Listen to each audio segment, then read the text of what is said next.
이 말씀을 읽고도 충격을 안 받으시네요. 우리 교회는 부자가 없나 봐요. 그죠? 또 부자 될 생각이 계신 분들은 이 말씀 듣고 좀 충격을 받아야 돼. 난 앞으로 부자가 될 텐데, 야, 부자는 어디에 못 들어간다고요? 천국에 들어가기가 어렵다. 정말 오늘 이 말씀은 충격 자체입니다. 종종 우리 예수님은 말씀을 하실 때 너무 극단적이셔요. 부자는 천국에 들어가기가 어렵다. 곤란하다. 얼마나 어렵냐.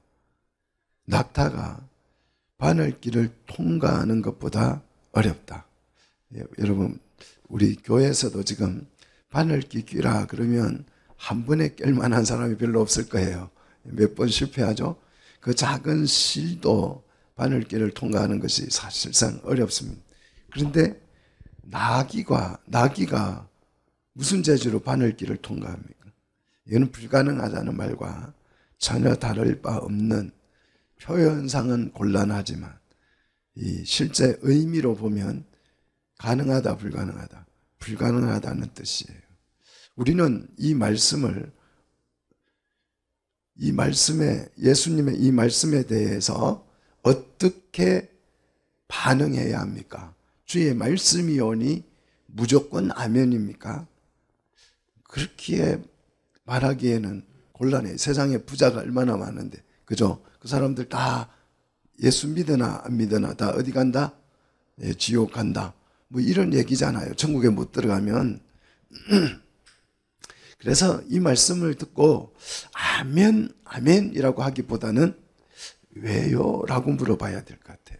주님에게 왜 부자는 천국에 들어갈 수 없느냐라고 반문해야 될 것 같습니다. 반대로 부자가 천국에 못 들어간다면 오늘 이 말씀은 가난한 자는 쉽게 천국에 들어갈 수 있다는 말입니까? 부자는 정말 들어가기가 어렵고 곤란하고 힘들고, 반대로 가난한 자는 그냥 아무리 나쁜 놈이라도 가난하기만 하면 천국에 무작정 다 들어갈 수 있다는 얘기예요. 이것도 아니면 부자가 어렵다면 가난한 사람은 더더욱 어렵지 않을까요? 부자가 이런 제약을 받는다면, 돈으로도 못 간다면 가난한 사람은 어떻게 천국에 들어갈 수 있을까요? 아마 가난한 사람들은 꿈도 꾸지 마라, 이런 뜻입니까?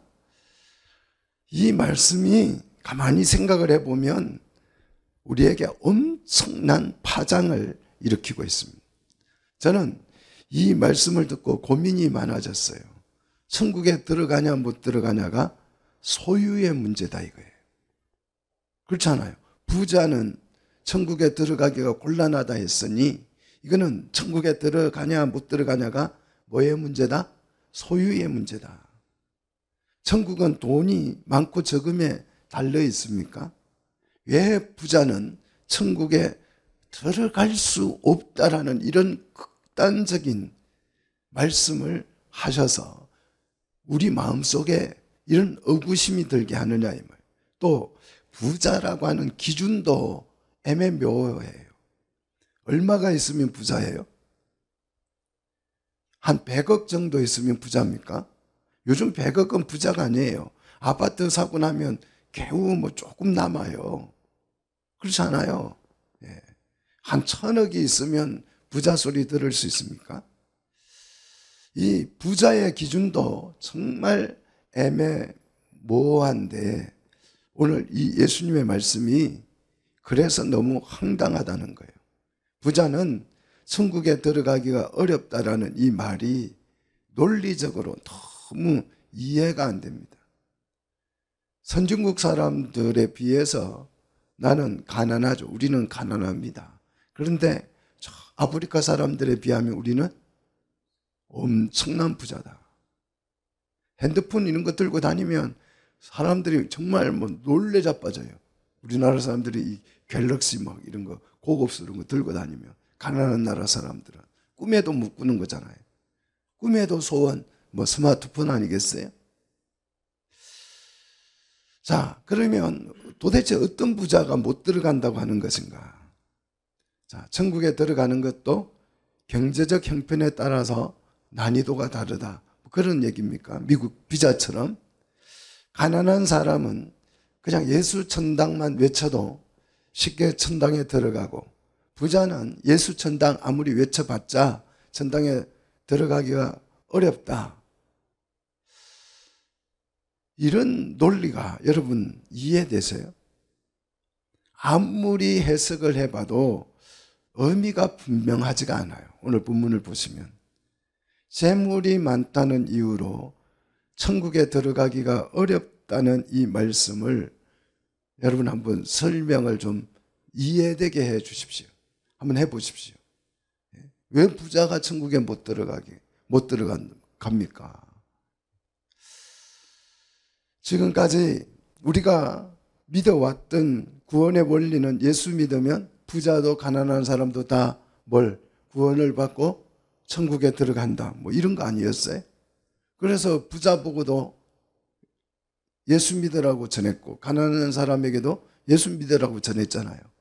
앞으로 여러분은 부자에게는 전도할 생각을 하면 돼야 안 돼요? 부자는 천국에 들어갈 리가 없어요. 부자에게 전도하려면 어떻게 해야 돼요? 낙타를 데리고 와서 바늘기로 통과시켜 주는 것을 보여준 뒤에 봐, 낙타도 들어가잖아. 너도 들어갈 수 있어. 이렇게 전도해야 돼요. 부자는 전도하면 안 되죠. 그죠? 오늘 말씀에 의하면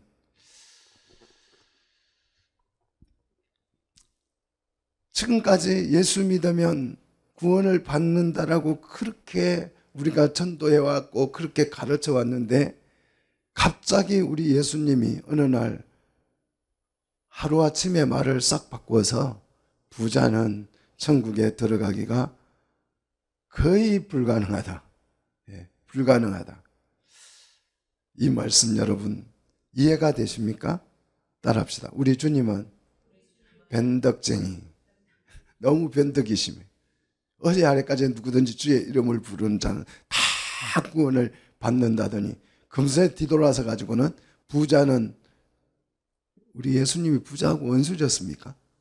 왼수졌어요? 부자는 천국에 들어가기가 곤란하다. 저는 돈이 천국에 들어가는데 문제가 될 줄이야 꿈에도 상상을 못했습니다. 우리가 돈 벌려고 정말 별짓 다 했잖아요. 돈 벌려고, 부자 되려고. 그 돈 때문에, 그런데 그 돈 때문에 천국 입국이 어찌 됐다고요? 거절당했다고요. 오늘 예수님 말씀에 의하면 교회들마다 가면 뭐 저희 교회야 그런 얘기를 권 얘기는 안, 권, 무슨 물권, 영권 뭐 이런 거 있잖아요. 교회들 가면 막 물건을 주시옵소서, 물건은 장풍 쓸 때 바람이 장풍이고 물건은 바닷물 이런 물을 쏘는 건지 모르지만 아무튼 교회 부흥사들 가면 물건을 주시옵소서, 영권을 영권은 뭐 하는 건지 어디 쓰는 건지 잘 모르겠지만 아무튼 교회 가면 물권, 영권 또 무슨 권이 있어요. 별권이 다 있어요. 건법 마치 건법 도장에 온 듯한 느낌이 들 정도로 꽁꽁거려 되는데요. 그렇게 무당짓 하면서 얼마나 강조를 해왔습니다. 물건을 받으라 하면서 물건을 받으라. 저도 가끔 이렇게 다니면 목사님 물건을 좀 받으셔야 될 것 같아. 이렇게 말하시는 분들이 있어요. 언제까지 지하에 있을까? 물건을 우리 교회는 물 부으면 큰일 납니다.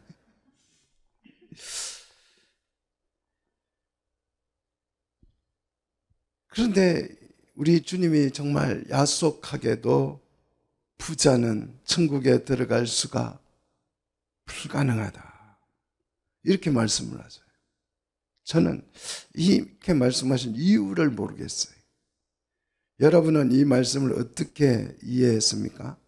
이해 안 돼도 그냥 성경 말씀이니까, 변함없는 주님의 말씀이니까 그냥 믿고 넘어가자, 뭐 그런 식입니까? 이 말씀을 여러분 이해하셨어요? 이 말씀을 제대로 한번 오늘 이해하고 넘어가는 시간이 되기를 축복합니다. 자, 오늘 이 말씀을 이해하려면 왜 예수님이 이 말씀을 하셨는지, 이 말씀을 하신 배경을 이해하셔야 돼요. 오늘 이 말씀은 부자 청년의 고민에서 시작이 됩니다. 자, 부자 될 사람들 오늘 한번 같이 고민해 보십시다. 예. 부자 안 되고 싶어요? 예. 부자 되고 싶은 사람들은 저와 같이 고민을 해 봅시다. 이 부자 청년은 평생 먹고 살아도 남을 만큼 큰 재물을 얻었어요. 이렇게 돈을 많이 벌고 보니까 고민이 생겼습니다. 어떤 고민이 생겼을까요? 죽기 싫어. 돈을 많이 벌고 나니까 이거 쓰고 죽어야지. 그죠? 죽고 싶지 않아. 영원히 이 부유함을 누릴 수 있는 길이 없을까? 이 고민에 빠진 거예요. 가난한 사람들이 빨리 죽고 싶다 그래요. 막 집에 이게 수영장도 딸리고 막 잔디도 깔려 있고 뭐 아침에 일어나면 가정부가 와서 아주 일금 요리를 쫙 해서 갖다 주고 이러면 뭐 천국이 안 부럽겠죠, 그죠? 또 어디 좀 아프면 의사가 와서 또 치료해 주고. 이 청년이 돈을 너무 많이 벌었어요. 그래서 안 죽고 싶은 고민이 생겼습니다. 근데 뭐 혼자 고민해봐야 답이 나옵니까? 그래서 누구를 찾아왔습니까? 오늘 본문 위에 가서 보시면 누구를 찾아와요? 예수님을 찾아오죠. 예수님을 찾아와서 묻습니다. 16절. 자, 오늘 본문 16절 한번 보십시다.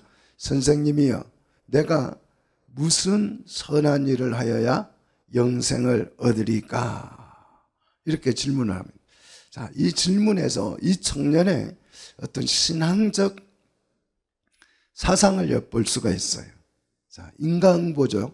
자, 뭔가를 좀 선하게 하면 좋은 것이 주어진다. 뭐 건선징악 같은 거잖아요. 착한 일 하면 어디 가요? 착한 일 하면 어디 가요? 좋은 데 간대, 좋은 데. 근데 착한 일 안 하고 죽은 사람도 조상집에 가서 보면 다 그렇게 위로해요. 좋은 데 갔을 거예요, 좋은 데. 그 좋은 데가 어디냐고 물어보면 본인도 몰라. 그냥 좋은 데 갔을 거래. 자, 이 청년의 그 사상은, 신앙적 사상은 세상적인 어떤 그런 내세관을 가지고 있습니다. 착한 일 하면 좋은 데 갈 수 있지 않을까? 착한 일 하면 영생을 얻지 않을까? 그렇게 생각을 하고 주님께 물었습니다. 예수님은 이 청년의 질문에 이렇게 대답합니다. 선한 일에 관해서는 나에게 묻지 마. 세상에 선한 분은 누구밖이다? 한 분밖이다. 그 한 분이 누굴까요? 하나님 한 분밖이다. 자, 내가 선한 일을 하면 영생을 얻는 것이 아니고 세상에 선한 분은 누구밖이다? 하나님 한 분밖에. 그래서 그분이, 그 선하신 하나님께서 선한 일을 하여야 우리에게 영생이 있는 줄로 믿습니다. 하나님이 정말 선한 일을 하신 거예요. 우리를 위해서 어떤 일을 하셨어요? 독생자를 주셔서 이 선한 일을 함으로써 우리가 뭘 얻었어요? 영생을 얻었어요. 하나님이 세상을 이처럼 사랑하사 독생자를 주셨으니 누구든지 저를 믿는 자마다 뭘 얻는다? 영생을 얻으리로다. 할렐루야. 예. 자, 주님만 선하시고 우리 하나님만 선하시고 그분이 선한 일을 할 때 우리에게 뭐가 주어진다? 영생이 주어진다. 오늘 뭐 이 말씀을 뒤에서 예수님이 설명하는데 미리 제가 맛보기로 여러분에게 소개합니다. 자, 주님은 평소에 이렇게 예수님을 어떻게, 하나님을 어떻게 늘 높이셨어요. 우리 세상에 가장 선하신 분은 누구다? 하나님뿐이다. 이렇게 주님은 늘 하나님을 높이는 삶을 산 줄 믿습니다. 여러분도요, 평소에 하나님을 높이시기를 축복합니다. 그리고 영생을 얻는 법을 이렇게 말씀하셨습니다. 자, 여기에서 눈이 좀 커져야 돼요. 주님이 지금 뭐에 관해서 말씀한다고요? 영생을 얻는 법을 우리에게 지금 가르쳐 주는 거예요. 자, 16절 계속 같이 읽읍시다. 내가부터 시작. 왜 이렇게 내가 생명에, 자, 내가 들어가려면, 아멘. 예, 17절인가요? 예, 내가 생명에 들어가려면 뭘 지키라? 예, 계명들을 지키라. 계명을 지키라. 계명이 뭐다? 영생에 들어가는 법이다. 영생을 얻는 법이다. 믿습니까? 자, 부자 청년이 그래서 또다시 예수님께 묻습니다. 자, 18절로 19절 보시면 이러되 어느 계명이니까? 어느 계명을 지켜야? 자, 잘 보십시오. 영생을 얻는 법이 계명인데 무슨 계명을 지켜야 영생을 얻는지 오늘 본문에 소개합니다. 자, 18절로 19절 같이 읽겠습니다. 예수께서 이르시되 살인하지 말라, 간음하지 말라, 도둑질하지 말라, 거짓 증언하지 말라, 내 부모를 공경하라, 내 이웃을 내 몸과 같이 사랑하라 하신 것이니라. 할렐루야. 자, 요 계명 여러분 잘 암기해 두십시오. 이 계명이 뭐라고요? 영생을 얻는 법이라고요. 이거 잊어버리면 안 돼요. 이거 하나라도 잊으면 영생을 얻을 수 있어요, 없어요? 예, 꼭 기억해야 돼요. 이거는 꼭 암기하셔야 돼요. 살인하지 않으시면 영생에 들어갈 줄로 믿습니다. 예, 간음하지 않으면 영생에 들어갈 줄로 믿습니다. 예, 도둑질 안 하면 영생에 들어갈 줄로 믿습니다. 거짓 증언하지 아니하면 영생에 들어갈 줄로 믿습니다. 부모를 공경하면 영생에 들어갈 줄로 믿습니다. 이웃을 내 몸같이 사랑하면 영생에 들어갈 줄로 믿습니다. 자, 오늘 예수님이 영생에 들어가는 법을 소개를 쭉 그 계명을 소개를 하니까 이 청년이 이 말을 듣더니 그냥 얼굴이 그냥 환해진 거예요. 왜? 나 이제 뭐 얻었다? 영생을 얻었구나. 이렇게 얼굴 표정이 그냥 정말 밝아진 것입니다. 그래서 아주 이 청년이 밝은 표정으로 주님께 신이 나서 라음으로 묻습니다. 20절 청년이 이르되 이 모든 것을 내가 지켰사온데. 여러분, 이 청년에게 박수 한번 쳐줄 마음 없습니까? 이 계명을 다 지켰다잖아요. 예? 박수 한번 쳐주세요. 예. 왜 안 쳐? 배 아프세요? 박수 칠 마음이 없으세요? 예. 정말 모든 계명을 다 지켰다 그러잖아요. 자, 그러면서 다시 묻습니다. 아직도 무엇이 부족하니까? 부족한 게 아직도 남았습니까? 내가 이 계명 다 지켰는데? 그런 뜻이에요.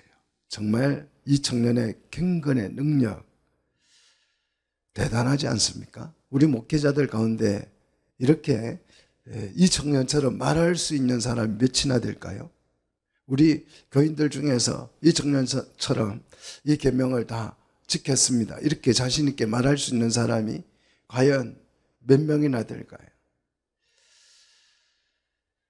이 답변으로 보아서 이 부자 청년은 나쁜 부자가 아니었어요. 그냥 나무가 빼앗아서 도둑질해서 막 그렇게 비겁하게 반칙 써가지고 부자 된 사람이 아니다. 착한 부자다. 청렴결백한 부자, 털어도 먼지가 안 나는 그런 부자다. 매우 경건한 부자였다는 것을 우리가 알 수가 있습니다. 간음도 살인도 도둑질도 거짓말도 안 하고 돈을 성실하게, 정말 거짓말하지 아니하고 진실하게 살아서 부를 얻은 매우 성실한 청년이었다 하는 것을 우리가 알 수 있습니다. 이뿐만 아니라 부모를 공경하는 효성 깊은 그런 청년이었습니다. 더 나아가서 이 청년은 이웃을 자기 몸처럼 따뜻하게 사랑해주는 정말 정감 있는 그런 부자 청년이었습니다. 여러분 주변에 부자 없으시죠? 부자는 여러분하고 안 사귀려고 그래요. 근데 이 청년은 이웃을 사랑한 것을, 사랑했다고 하는 것을 보아서 가난한 사람을 늘 가까이서 밥도 사주고 따뜻한 마음이 있었던 부자임에 틀림이 없습니다. 이런 청년이 있다면 우리 딸 시집 한번 보내볼 텐데, 사실 부자가요 경건하기가 참 어렵습니다. 부자는요 경건하기가 어려워요. 죄에 노출될 가능성이 참 많습니다. 부자들이 보면 마약하고 그 연예인들이 돈 많이 벌고 나면 거의 다 마약에 빠지고 그러잖아요. 의사들도 돈을 많이 벌고 막 수술하고 그러고 나면 술을 많이 먹어서 술 중독 걸리는 사람이 많다고 그래요. 자, 부자들이 다 그런 것은 아니지만 사생활이 문제가 되는 경우가 참으로 많습니다. 그래서 저는 가난한 것이 좋습니다. 죄 지을 형편이 안 돼서 감사해요. 그렇죠? 어디 가서 죄를 짓고 싶더라도 돈이 없어가지고 갈 일이 없어요. 집에 가만히 있으니까. 그죠? 자, 아무튼 이 경건한 부자 청년은 자신 있게 우리 예수님께 대답했습니다. 이 모든 계명을 다 지켰습니다. 자신감에 찬 목소리로 아직도 주님 부족한 것이 있습니까? 그 부족한 것 제가 지켜버리죠. 그런 의미로 되물었습니다. 아마 이 부자 청년은 속으로 이런 기대를 하면서 물었는지 모르겠습니다. 그만하면 됐다. 이제 너에게 영생이 생긴 거다. 뭐 이렇게 이런 말을 칭찬을 기대했을는지도 모르겠습니다. 하지만 이 부자 청년에게 주님은 뭐라고 말씀하셨어요? 21절에 내가 온전하지 않다. 자, 부족하다라는 말이 아니고 아직 이게 부족하고 잘못됐다는 얘기가 아니라 온전하지 못하다라는 대답을 합니다. 자, 21절이에요. 우리 같이 읽겠습니다. 21절. 예수께서 이르시되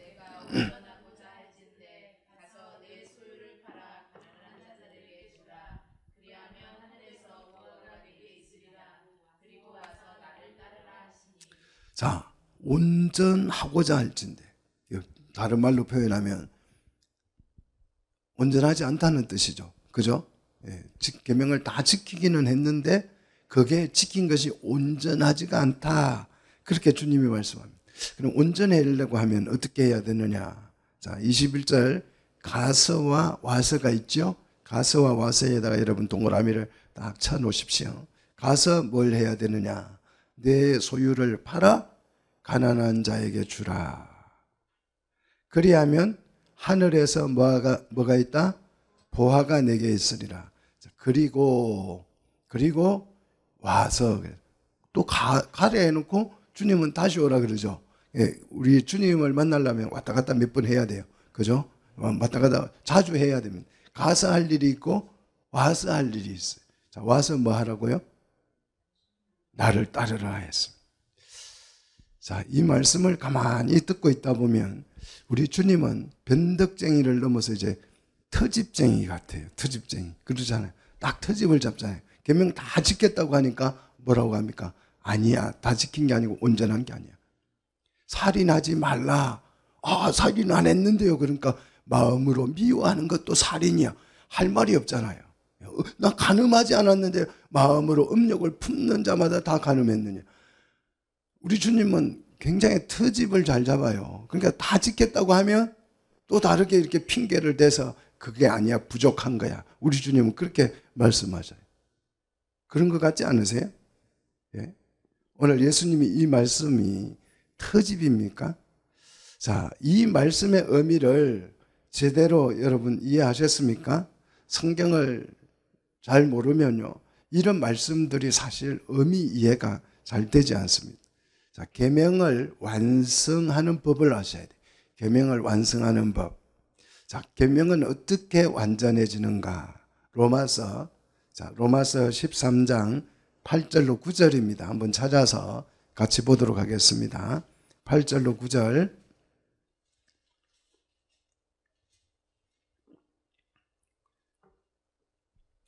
자, 먼저 8절부터 한번 같이 보십시다. 피차 사랑의 빛 외에는 아무에게도 아무 빛도 지지 말라. 남을 사랑하는 자는 율법을 뭐했다? 다 이루었다.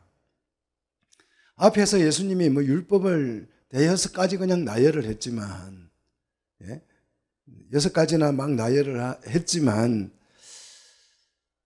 그 6가지 다 지켰냐 안 지켰냐 그런 뜻이 아니라, 남을 사랑하는 자는 그냥 율법을 한 거다?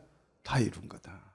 그래서 9절, 간음하지 말라, 살인하지 말라, 도둑질하지 말라, 탐내지 말라 한 것과 그 외에 다른 계명이 있을지라도 내 이웃을 내 자신같이 사랑하라 하신 그 말씀 가운데에 뭐 있다? 다 들어있다.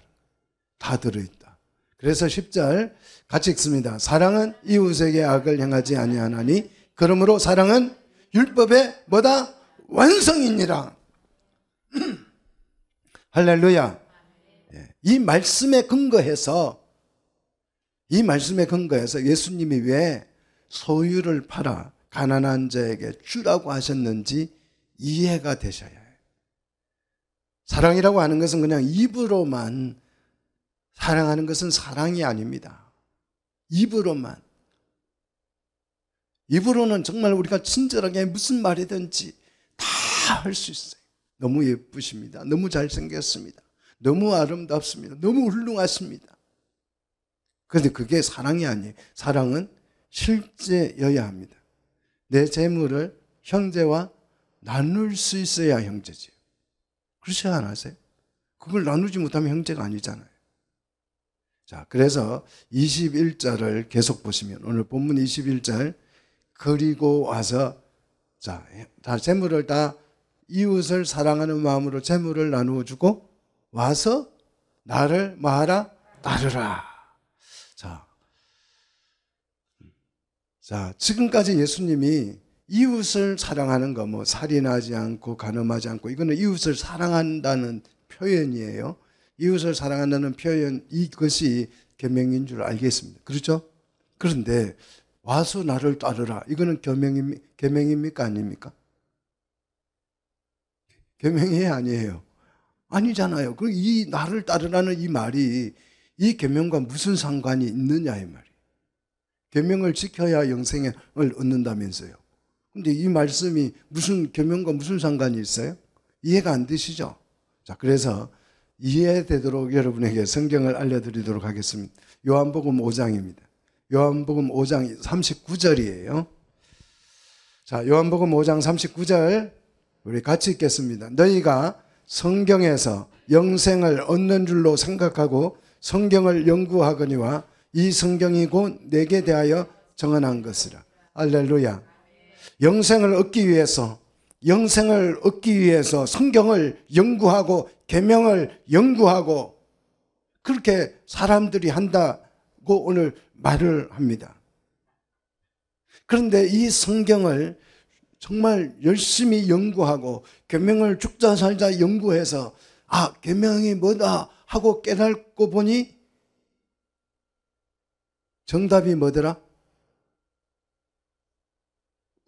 예수더라. 그 얘기잖아요.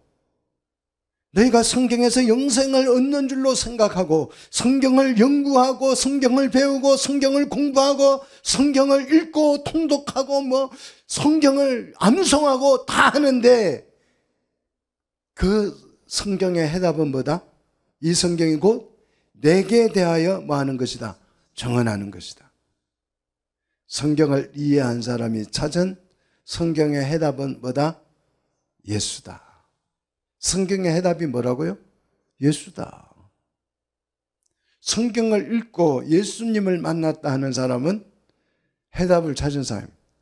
근데 나는 예수님을 어떻게 만나냐 물어보면 누가 친구가 교회 가자 그래서 교회 따라갔다가 예수님 잘못 만난 것입니다. 어디 기도원 갔다 가면 잘못 만난 것입니다. 무슨 누가 간증하는 것 듣고 만나도 잘못 만난 것입니다. 우리는 성경을 어디서 만나야 돼요? 예수를 어디서 만나야 돼요? 말씀에서. 할렐루야. 성경에서 만나야 돼요. 여러분이 성경을 읽다가 주님을 만나시기를 축복합니다. 그럼 이 답을 누가 정해 주셨어요? 답은 누가 정해요? 성경을 낸 사람이 정할 거 아니에요. 그분이 누구예요? 성경을 내신 분이 하나님이잖아요. 하나님은 성경의 답을 예수라고 정해놓고 여러분에게 성경을 주신 줄 믿습니다. 이 문제를 여러분 풀으시면 예수가 나와야 여러분은 문제를 제대로 푼 것입니다. 수학 문제도 내 마음대로 풀어도 다 답은 나오게 돼 있어요. 저도 중고등학교 다닐 때만 문제 막 풀면요, 딱 선다형 풀면요 답이 있어요. 근데 쓰면 안 맞아서 그렇지. 그렇잖아. 답은 다 있어요. 그 왜 수학 구하면 1, 2, 3, 4 중에 답이 있잖아요. 그죠? 방정식 뭐 이런 거 함수 풀고 나면 답이 한 개 나오잖아요. 숫자 딱 번호에 나오잖아요. 근데 그거하고 딱 일치해, 내가 푼 거하고. 그런데 나중 보면 짝대기예요. 동그라미가 아니고.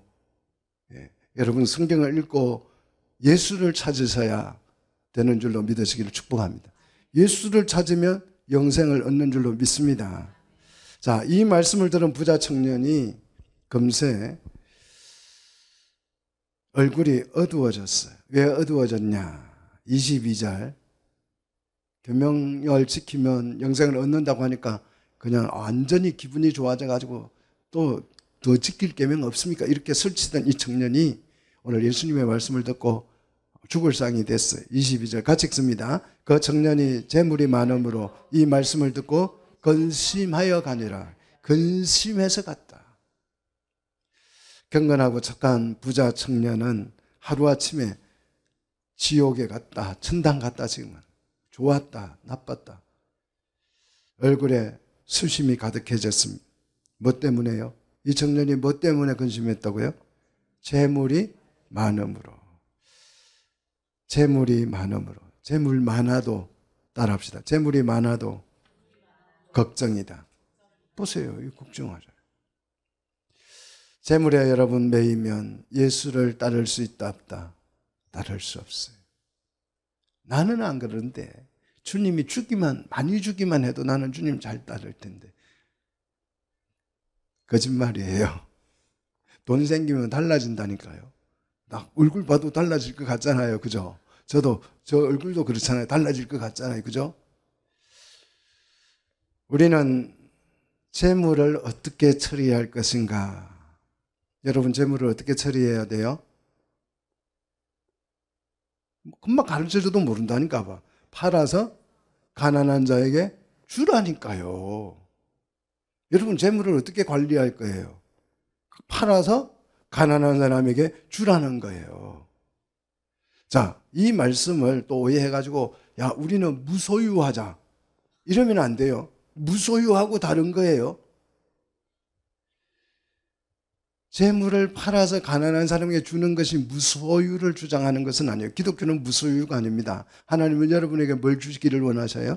기업을 주시기를. 영원한 기업을. 그죠? 그래서 우리 기독교는 뭘 마음을 비우고 그런 거 아니에요. 여러분 뭘 내려놓는 거 아닙니다. 구하라 주실 것이요. 할렐루야. 이게 기독교인데 뭘 자꾸 불교식이 돼가지고 뭘 내려놓자. 그런데 내려놓으라 하고 그래서 가만히 생각해 보니까 내려놓을 게 없는데 자꾸 내려놓으라 그래서 저는 걱정이에요.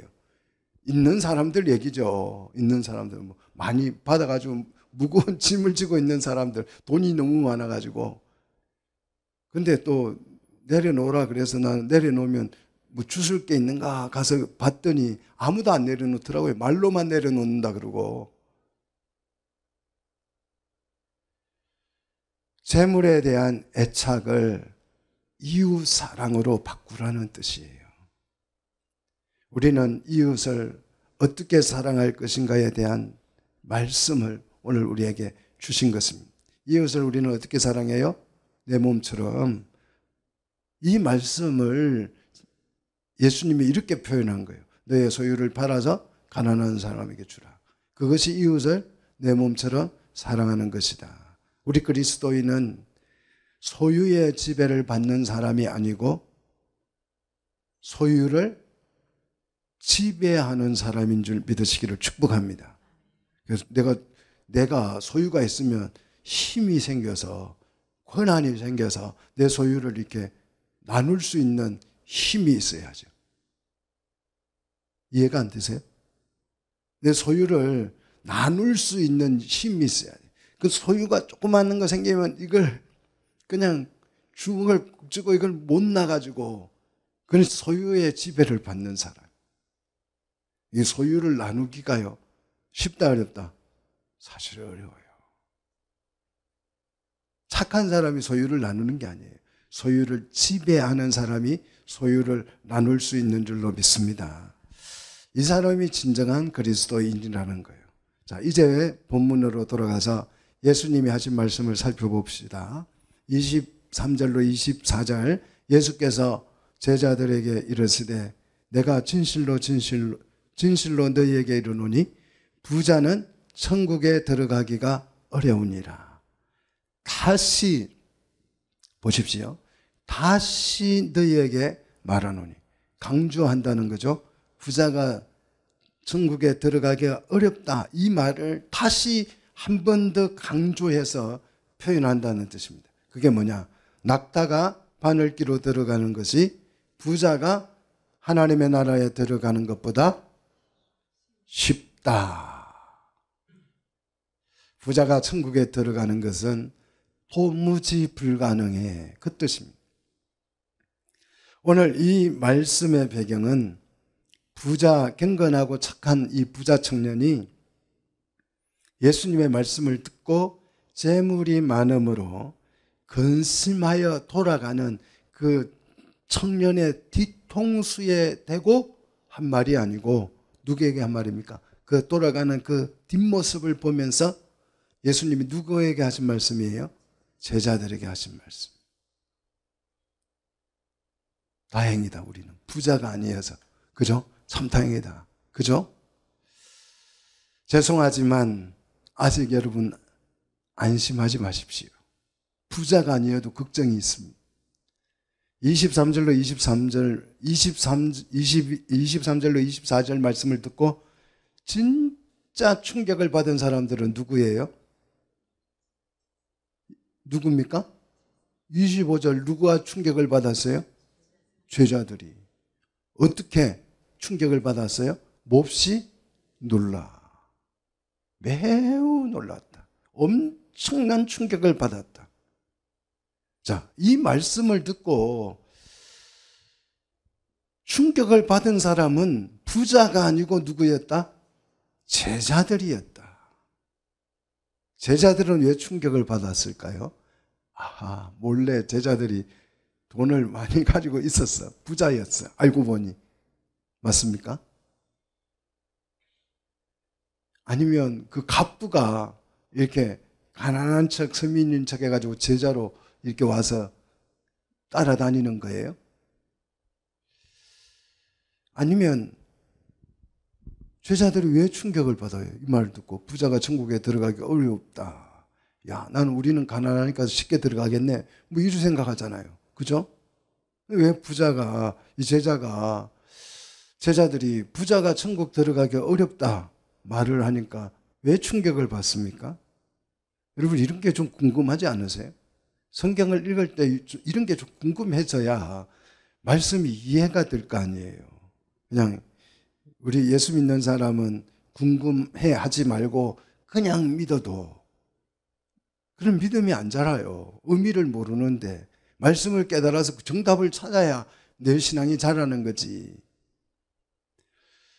저는 부자가 재물이 많기 때문에 근심하여 돌아간 것보다 부자도 아닌 제자들이 이 말씀을 듣고 충격받은 것이 더 이해가 안 돼요. 그렇지 않으세요? 부자도 아니면서 가진 것도 없으면서 왜 이 말씀에 충격을 받았느냐 하는 거예요. 그렇다면 이 말씀이, 오늘 주신 이 말씀이 부자에게만 해당되는 말씀이 아니라는 뜻이겠지요. 제자들 자신들에게도 이 말씀이 해당되기 때문에 충격을 받은 것 아니겠습니까? 그래서 25절에 제자들이 이구동성으로 아우성치잖아요. 그렇다면 누가 구원을 얻으리까? 그렇다면 예수님의 말씀이 그러하다면 누가 구원을 얻으리까? 우리의 구원이 무력화되는 시점이에요. 절망하는 소리가 여기서 나와야 합니다. 어찌할래요? 애써 쌓아 올린 우리의 구원이 무력화돼 버렸잖아요. 무력화됐잖아요. 낙타를 그냥 때려서라도 바늘길을 통과시키든지, 낙타를 잡아다가 엉덩이를 들고 차서 바늘을 세워놓고 들어가라고 채찍질을 해서 낙타를 바늘길로 통과를 시키든지, 아니면 그거 못 통과시키면 우리 구원은 어떻게 돼요? 무력화되는 거예요. 예수를 믿으면 구원을 받는다고 해서 이렇게 주님을 따라왔는데 예수님의 말씀을 다 듣고 보니, 따라합시다. 우리는 구원받기 걸렸다. 또 따라하라 한다고 따라하세요. 구원받기 걸렸어. 그렇잖아요. 여러분, 낙타를 바늘길로 통과시킬 재주가 있으면 한번 구원이 보장되는 거잖아요. 자, 이렇게 절망하는 제자들에게 또 예수님이 그냥 냅두지 않지요. 26절, 예수께서 그 절망하고 탄식하는 제자들을 바라보시며 그 새파랗게 질린 제자들을 안심시키십니다. 구원은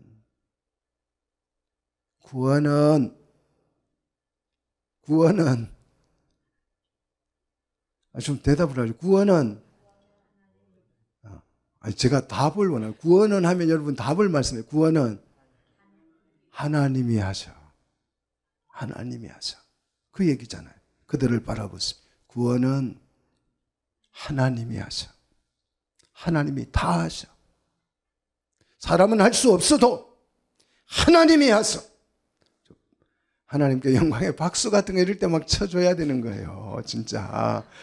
진짜 뭐가 안 맞아, 이게. 사람은 죽었다 깨어나도 할 수 없는 그 일을 누가 하셔? 하나님이 하셔. 우리의 구원이 하나님의 손에 달린 줄 믿습니다. 위대한 구원의 하나님만 바라보십시오. 공룡이 바늘길을 통과하는 표적을 보게 될 줄로 믿습니다. 하나님이 하십니다. 구원은 하나님이 하세요. 하나님이 선한 일을 하세요. 하나님만 선한 일을 하실 수 있어요. 그게 구원이에요. 그게 영생이에요. 우리의 구원은 기적 중에 기적이에요. 낙타가 바늘길을 통과하는 기적입니다. 믿습니까? 거대한 공룡이 바늘길을 통과하는 기적이 구원입니다. 그래서 우리의 구원은 이적 중에 이적인 것입니다. 불가능이 가능해지는 것이 우리의 구원인 줄 믿으시기를 축복합니다. 주님 이 말씀 한마디에 기가 죽었던 베드로가, 제자들이 금방 살아났어요. 베드로가 용기 100배 해서 다시 주님께 묻습니다. 27절 우리 같이 읽겠습니다. 보소서 우리가 모든 것을 버리고 주를 따라 싸운데 그런즉 우리가 무엇을 얻으리까? 베드로가 막 기가 살아가지고 이제 이 말씀 듣고 구원은 누가 하신다? 구원은 하나님이 하신다. 이 말 들으니까 뭐 기가 살아가지고 보소서 우리가 모든 것을 버리고 주를 따라 싸운데 그런즉 우리가 무엇을 얻으리까? 자, 베드로는요 학벌은 안 좋아도 공부는 잘한 것 같아요. 여러분, 저와 여러분하고 비슷한 것 같아요. 공부는, 학벌은 안 좋지만 우리는 공부는 잘해. 그죠? 박사학위 없어도 박사만큼 똑똑해요. 할렐루야. 예. 박사보다 더 나은 것 같아요. 요거 알면요 박사보다 나은 거예요. 박사님들한테 물어보면 모른다니까요. 우리는 아니까. 자, 이 베드로가 예수님의 말씀의 핵심을 너무 잘 이해했다는 것은 이 질문에서 드러나고 있지요. 모든 것을 버리고 주를 따랐다. 그런즉 우리는 무엇을 얻으리까? 영생을 얻겠습니까? 이렇게 묻지 않고 무엇을 얻겠습니까? 누구를 얻을 수 있습니까? 의문대문사로 표현한 거예요. 만약 영생을 우리가 이제 모든 걸 다 버리고 영생을 버렸으니 영생을 얻으리까? 라고 물었다면 베드로는 낙제를 했을 거예요. 그런데 베드로는 무엇을 얻으리까? 모든 것을 버리고 주를 따라 싸우니 그랬어요.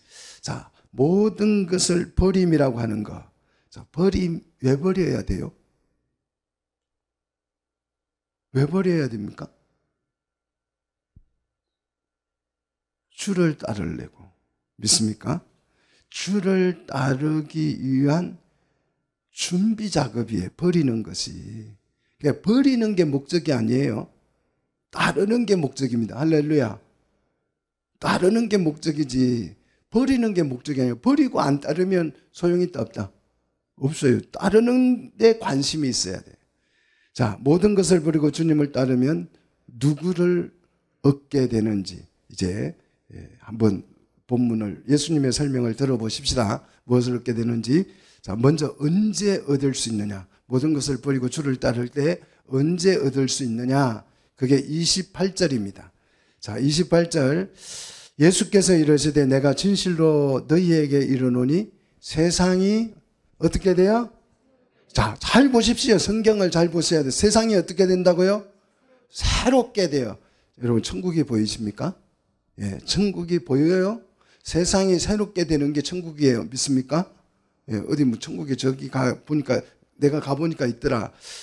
다 거짓말입니다. 여러분 뻥치지 마세요. 제가 이 꽃하고 대화를 할 수 있습니다. 꽃이 뭐라고 했는 줄 아십니까? 저보고 멋있대요. 여러분은 못 알아들으니까 이게 진짜인지 거짓말인지 모르죠. 그죠? 저는 들었다니까요. 이런 것과 같아요. 내가 가보니까 아무도 안 가봤어. 가본 사람이 없어. 천국이 거기에 없으니까 못 가보지요. 없으니까 못 가본 거예요. 저도 있으면 달러빛을 내서라도 가볼 텐데 없으니까 못 가본 거예요. 근데 어떤 사람이 갔다 와서 하는 말이 그거 가니까 막 기와집이 있는데 우리 집은 초가집이더라.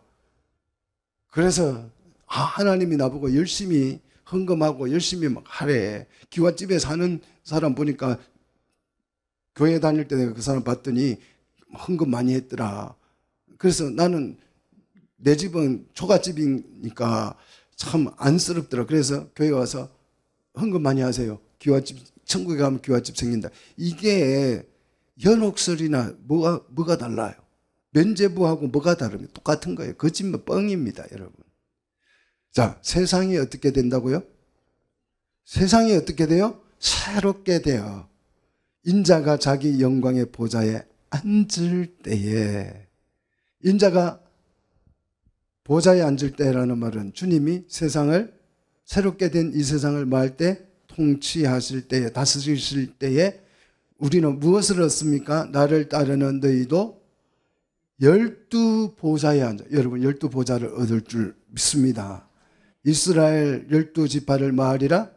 네, 심판하리. 다스리리라. 우리가 이 보좌라고 하는 것은 왕자를, 예수님이 세상을 새롭게 해서 영광의 보좌에 앉으면 우리는 어디에 앉는다? 어디에 앉는다고요? 12보좌에 앉아서 이스라엘을 마하리라, 통치하리라. 예수를 따를 때 우리는 이것을 얻습니다. 그리고 모든 것을 버린, 여기에서 잘 보십시오. 잘 보십시오. 인자가 보좌에 앉을 때 나를 따르는, 여기에도 밑줄을 쳐놓으십시오. 나를 따르는 너희에게도. 재물을 팔아서 가난한 사람을 도와준 사람은 그렇게 말하지 않고 나를 많은 자는 따르는 자라 그랬어요. 그러니까 이게 이웃을 도와준 준 자에게 12보좌를 주어서 다스리게 한다는 것이 아니고 따르는 자가 목적이에요. 주님을 따르는 자. 자, 그래서 이 모든 것을 버린 대가로 29절 자 봅시다. 또 내가 같이 읽겠습니다.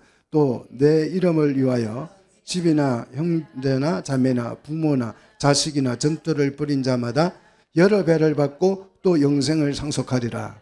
이 말씀 역시 가난한 사람을 도운 착한 일 때문에 우리가 영생을 얻는 것이 아니고, 가난한 사람을 도와준 일에 대해서는 21절에 뭘 얻는다 그랬어요?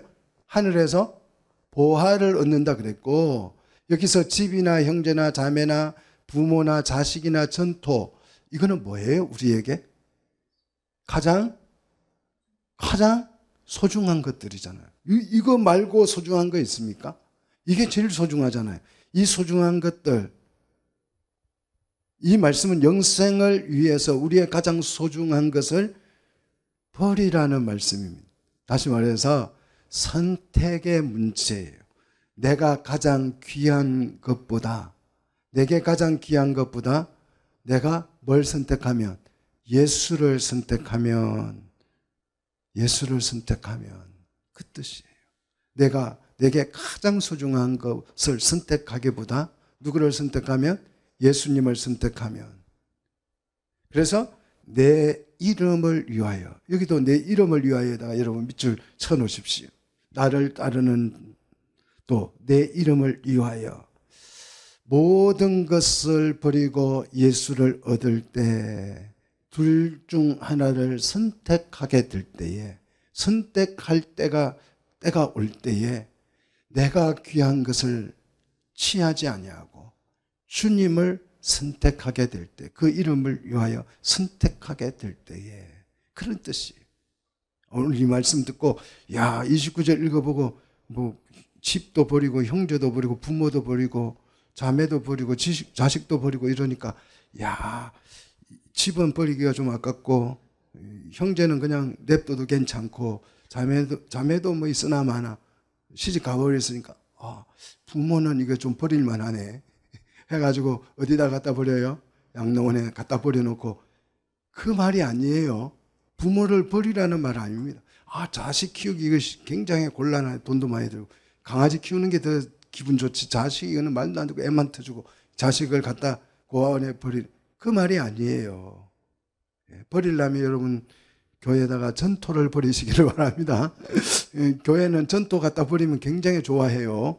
집도 갖다 버리셔도 돼요. 딱지 안 붙이고 그냥 갖다 버리셔도 저는 다 수거해 드립니다. 공짜로 수거해 줍니다. 집 갖다 버릴 거 있으면 꼭 집을 교회에다가 버리시기를. 선택의 문제예요. 선택의. 자, 내가 소중한 것을 선택하지 않고 주님을 선택하게 된다면 잃는 것은 잃는 것이 아닌 줄 믿습니다. 버린 것은 버린 것이 아닌 줄로 믿습니다. 모든 것을 버리고 예수를 얻으면 결코 손해보지 않습니다. 주님을 얻고 주님을 따르면 뭐가 주어집니까? 영생이 주어집니다. 영생이 주어져요. 그러므로 오늘 예수님이 이 청년을 붙들고 재물을 팔아 가난한 자에게 주고 너는 따르라. 이 초청이 얼마나 축복된 초청인지 모릅니다. 영생을 상속할 수 있는, 여러 버린 것에 몇 배를 받는다? 여러 배를 받는다. 버린 게 아니에요. 선택의 문제예요. 내가 주의 이름을 위하여서 내가 소중하던 것을 포기하고 주님을 선택한다면 포기한 그것에 몇 배를 받는다? 여러 배를 받는다. 여러 배를 받는다. 이게 축복이라니까요. 이 초청이 얼마나 귀한 축복입니까? 여러 배를 받고 거기에다가 뭘 받는다? 영생을 상속받는다 하잖아요. 재물을 팔아 가난한 자에게 주고 너는 따르라, 나를 따르라. 이 메시지가 얼마나 축복된 메시지냐, 얼마나 귀한 축복인 초청의 메시지냐 이 말이에요. 언제 여러 배를 받습니까? 세상이 새롭게 되어서 인자가 영광의 보좌에 앉는 그날. 자, 우리가 이제 현실로 돌아와야 합니다. 자, 그날은 아직 멀었어요. 현실로 돌아와서 지금 우리는 이 말씀을 듣고 뭘 생각해야 됩니까? 30절 같이 읽겠습니다. 그러나 먼저 된 자로서 나중되고 나중된 자로서 먼저 될 자가 맞느니라. 예수님의 말씀이 진짜 애매하죠. 먼저 된 자는 먼저 된 거예요. 그렇잖아요? 쌍둥이도 먼저 나온 애가 쌍둥이도 먼저 나오면 장남이에요. 그렇잖아요. 이게 그런데 세상 원리라고요. 그러나 세상이 어떻게 되면 새롭게 되면 이게 달라진다고요. 안 달라지면 천국이다 아니다. 세상이 달라져야 천국이죠. 세상이 완전히 새롭게 돼야 천국이 되는 거예요. 자, 야곱과 에서에서 보듯이 순서가 바뀌더라는 거죠. 에서가 먼저 나와서 장남인 줄 알았는데 알고 보니 누가 장남이더라? 야곱이 장남이더라. 세상이 새롭게 되니까. 그래서 먼저 된 자라는 말은 첫째가 된 자를 말하고요. 나중된 자라는 막내, 꼴찌라는 뜻입니다. 세상이 새롭게 되면 꼴찌인 자가 첫째가 될 가능성이 많다는 것이에요. 큰 자가 작은 자가 된다는 거예요. 여러분, 이 세상 살아가면서 이 세상 살 때 너무 큰 소리 치지 마십시오. 뭐 가진 거 있다고, 좀 나은 게 있다고, 잘생긴 게 있다고, 좀 뭐 아는 게 있다고 큰 소리 치지 마십시오. 이게 세상이 새롭게 되면 뒤집어질 가능성이 많아요. 그래서 이 말씀은 교만하지 말라는 말씀이에요. 하나님은요, 교만한 자를 보면 짜증내셔요. 사단은 교만한 자를 보면 침 흘러요. 맛있겠네. 이거 밥이라고 생각해서. 하나님은 교만한 자를 보면 실증 내시고, 사단은 교만한 자를 보면 참 맛있게 생겼다고, 이렇게 참 귀엽게 생겼다. 참 왜 이렇게 귀엽냐? 달라드는 게 참 눈을 부릅뜨는 게 굉장히 귀여워. 교회들이 참 교만해 보여요. 그렇죠? 교회 이름들 보면 뭐 제일교회, 우리가 중앙이야, 센터교회, 중앙교회. 우리 교회는 크지도 않으면서 이름은 거창해요. 장대교회. 예수 이름을 위해서 가장 소중한 것을 버리고 예수님을 우리 따릅시다. 영생의 축복이 있을 줄로 믿습니다. 기도하겠습니다.